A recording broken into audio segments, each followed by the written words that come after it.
আদিলের মাও বাসায় আছো? আমরা সাধারণ এক মানুষ খাইতে খাই দিন খাই স্যার। তবে আপনারা একটা জিনিস সবসময় মনে রাখবেন, আমার কোর কন্টেন্ট কিন্তু ক্রিকেট। ডেইলি ব্লগ খুব কম যায়।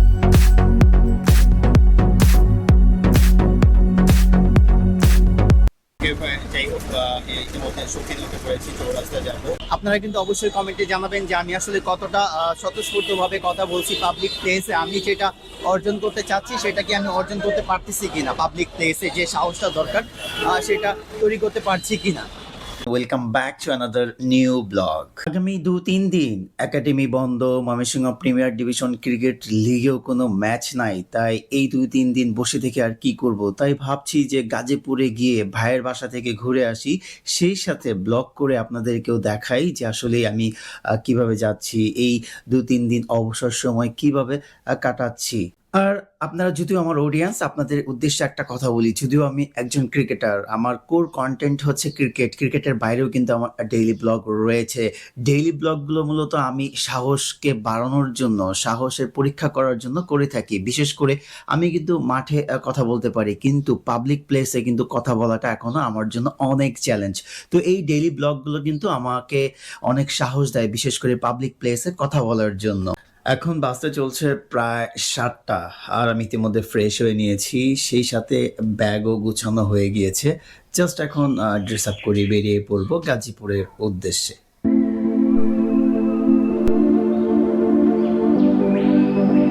সকালটা কত সুন্দর, সূর্যের দেখা পাচ্ছি, একদম লালচে, দারুণ।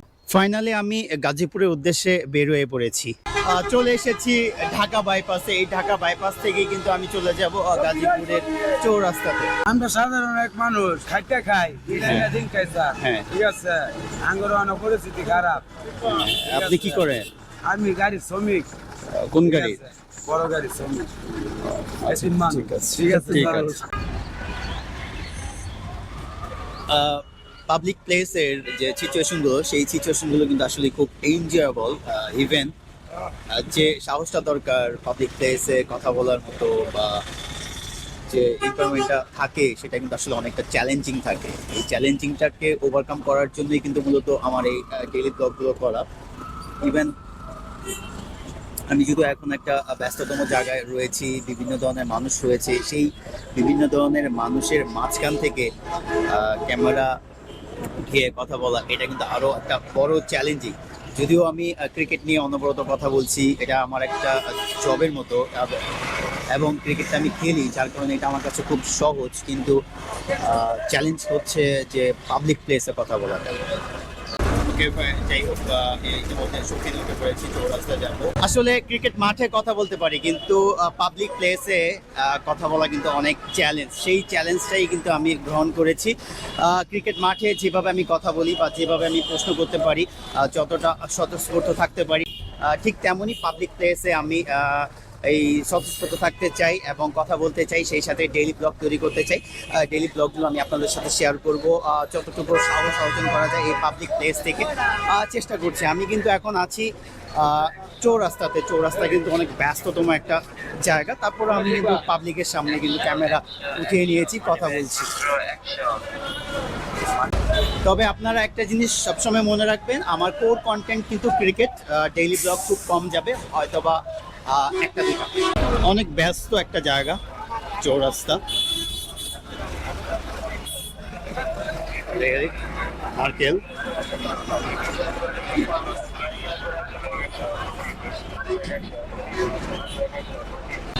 চলে এসেছি গাজীপুরের কোনাবাড়িতে। এই কোনাবাড়ি থেকে আমি চলে যাব কাশিমপুরে লালদিঘিতে। আপনাদের কাছে কি মনে হয়, আমি কি স্বতঃস্ফূর্তভাবে কথা বলছি পাবলিক প্লেসে? আপনারা কিন্তু অবশ্যই কমেন্টে জানাবেন যে আমি আসলে কতটা স্বতঃস্ফূর্তভাবে কথা বলছি পাবলিক প্লেসে। আমি যেটা অর্জন করতে চাচ্ছি সেটা কি আমি অর্জন করতে পারতেছি কিনা, পাবলিক প্লেসে যে সাহসটা দরকার সেটা তৈরি করতে পারছি কিনা। কাশিমপুর কারাগার রোড, এই রোডটা ধরেই চলে যাব হচ্ছে লালদিঘিতে। লালদিঘি যাবেন? লালদিঘি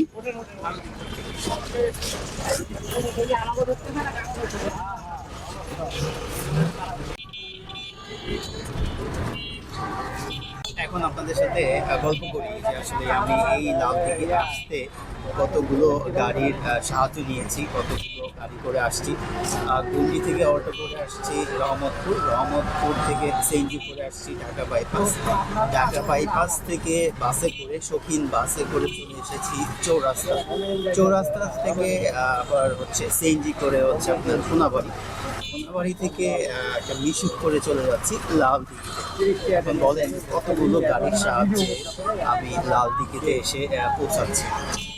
আর আমি এখন যে রোডটা চুজ করেছি এই রোডটা খুবই ভালো, মানে ভাঙা নাই।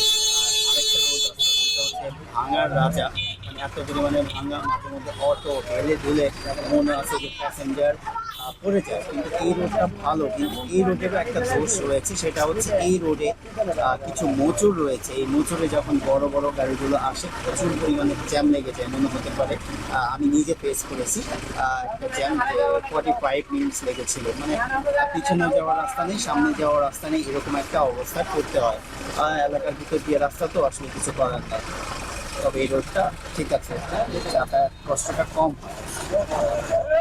এই যে কথাটা বলতেছিলাম, দেখেন ইতিমধ্যে বড় গাড়ি ঢুকাই দিচ্ছে, এই বড় গাড়িটা এই চিপা রাস্তার মধ্যে ঢুকিয়ে দিয়েছে।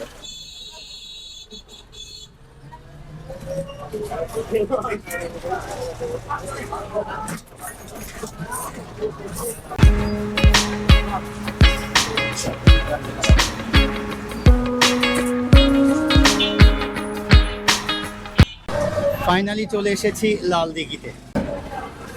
কাকা 4টা মিস্টার টুইস্ট দিয়েন তো, 4টা মিস্টার টুইস্ট। কি কিনবা?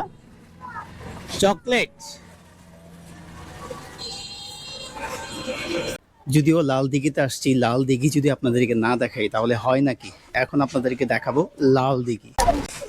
এই হচ্ছে লাল দিঘি।